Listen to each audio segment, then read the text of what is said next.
Hello and welcome to World of Tanks with me, Jack the Ripper.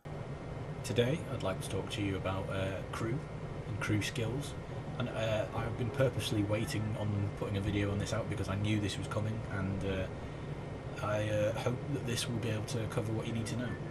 Well, with this new crew system, it is much more like the PC version, which is what we've all been waiting for. The first thing you'll see when you get into your game is you'll have a name underneath the view range, and with that, a bar. Now, if it's a premium tank, it will already be full. If it's a tank that you've just bought, it will be whatever you've decided to put on it. So, for example, here if I go look at the T283, if I go crew, there isn't a crew on it. So I can recruit a crew and I can pay 1,000 gold for 100% crew, 100,000 for 80% crew, or 50% for a for free. So you can have whatever crew you want on there. Now, I actually do have some spare, two spare unassigned American crews. Now, with crew XP, it is a small percentage of whatever you earn in any game, and that goes towards your crew. I believe if you've got crew members injured, it's slightly less, but I'd need some clarification before I can give you that as a fact. As you'll see here, different things have different ones. So if I compare there, you'll see the skills there, all very bright, and I've got 3 skills, which appear to be Smooth Ride, Snapshot and Recon, and also Deadeye in training. If you then look at the T20 crew, this is a crew I actually took off the T23. My T23, although I've barely played it, every time I've sold a tank in the past, part of the XP goes to that tank. Now, as he already had 100% crew by being a premium tank, some of it, it all went towards going towards crew skills and all that sort of stuff. So I've put all those skills on, and then I've put it on this tank, and you'll see there that they're all greyed out. What this is that they are not active at the moment.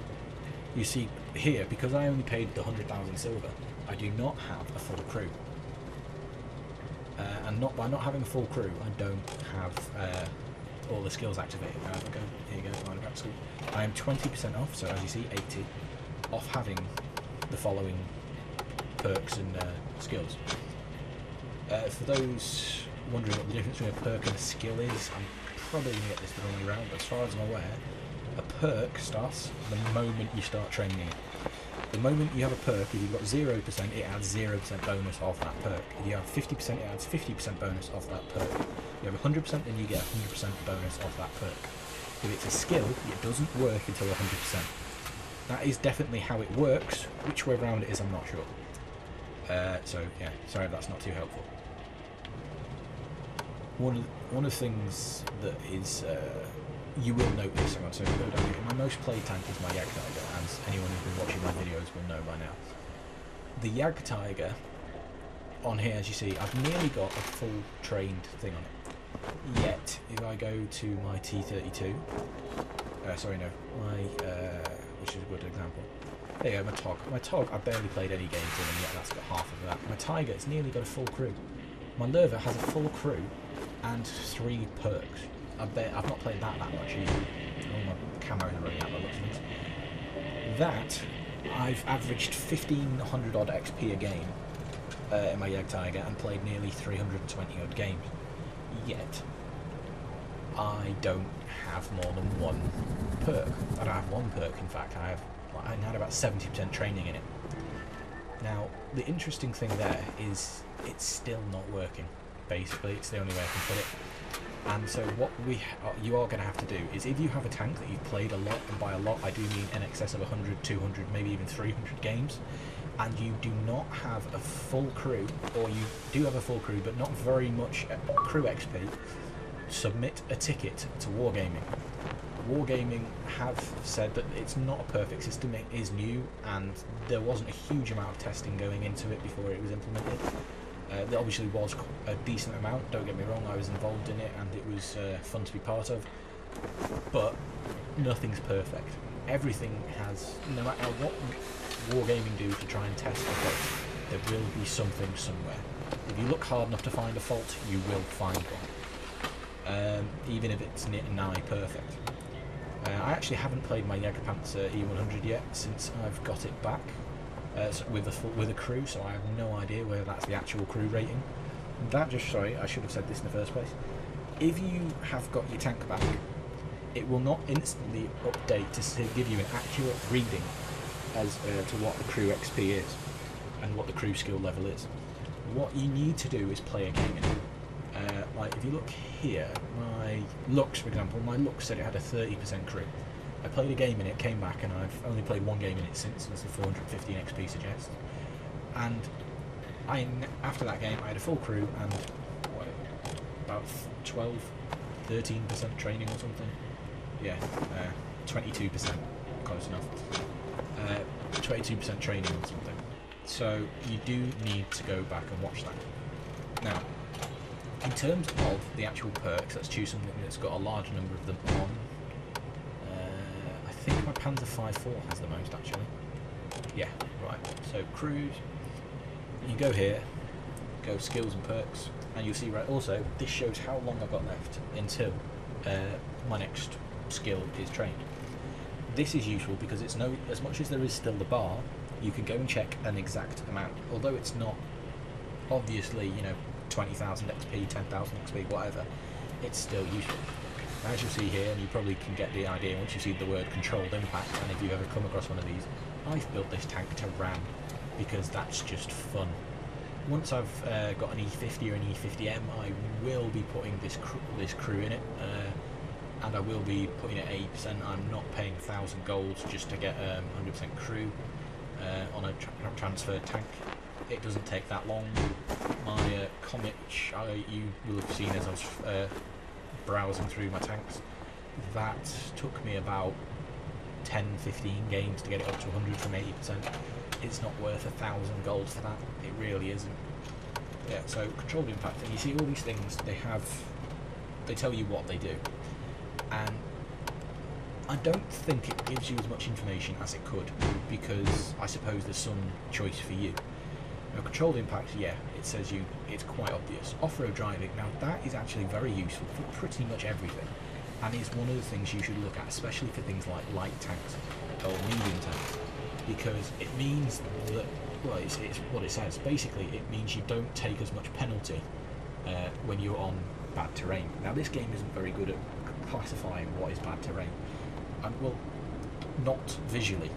Things like there are certain bits of ground which are actually bog that just look like grass to me and you. By knowing that they're bog allows me to know that. If I didn't, I wouldn't. It's as simple as that. Then smooth ride, that's great for firing on the move.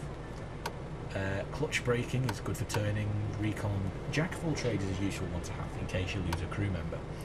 And then preventive maintenance, well, it's German, it's going to set on fire. Yeah. But as you all see, I have now got my 183, which is I'm having fun using, and I'm training snapshot on, which is to do with turret rotation. Snapshot is something you definitely want on medium tanks as well. And obviously this you'll see I'm doing Deadeye, which increases the chances of armour piercing, APCR and heat round doing damage to modules of crew members. I think it might actually just be modules, I'm not sure about the crew members bit. So that would be useful on a Yag Tiger or my Yagi 100, but would not be useful on my 183, as my 183, yeah, that should show you. I run nothing but Hesh, because 256 average pen with 1,750 average damage. I do not play this tank to make money, I play this tank to have a laugh.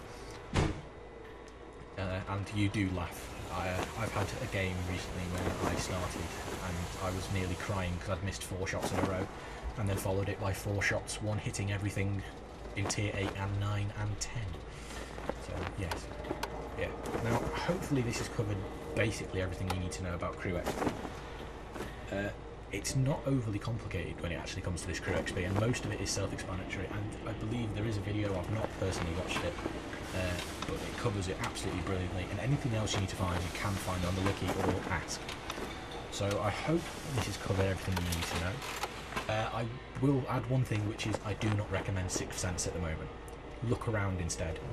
At the moment, Xbox has a system where if you get spotted and you're looking where you're being spotted from, it will tell you are detected.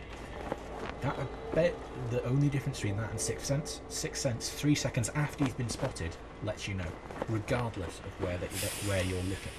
So knowledge of the maps, which I am really thought people need to learn the maps, and they need to learn where to go on the maps, which is another campaign that I'm going to be starting soon and hope to bring you in the near future.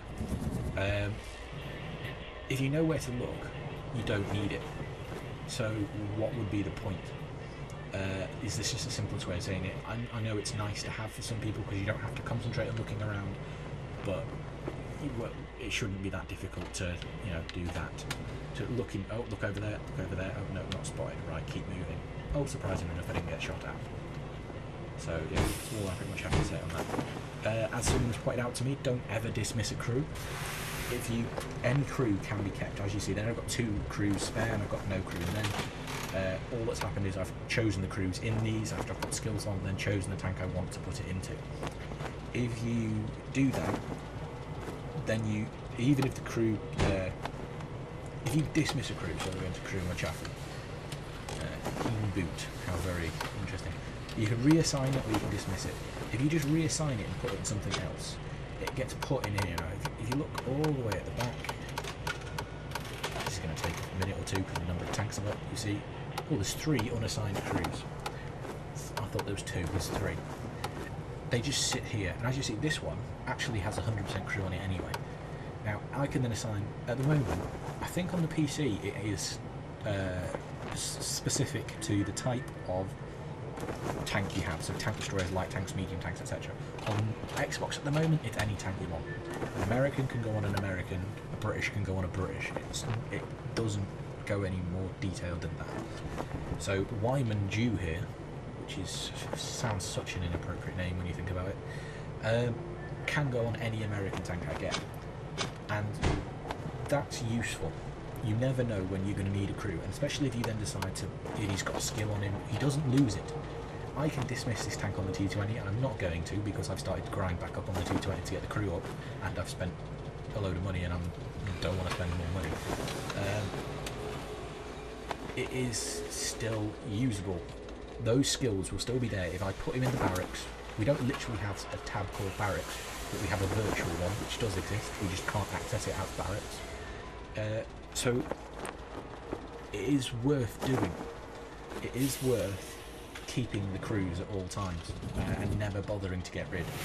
Now, if you've just got the tank and you've put a crew in it by mistake, then I can understand why you would, but there isn't much point. It's just worth keeping them around as a just in case. You never know, especially once you start to grind up and get more tanks. You never know when you're going to need another crew.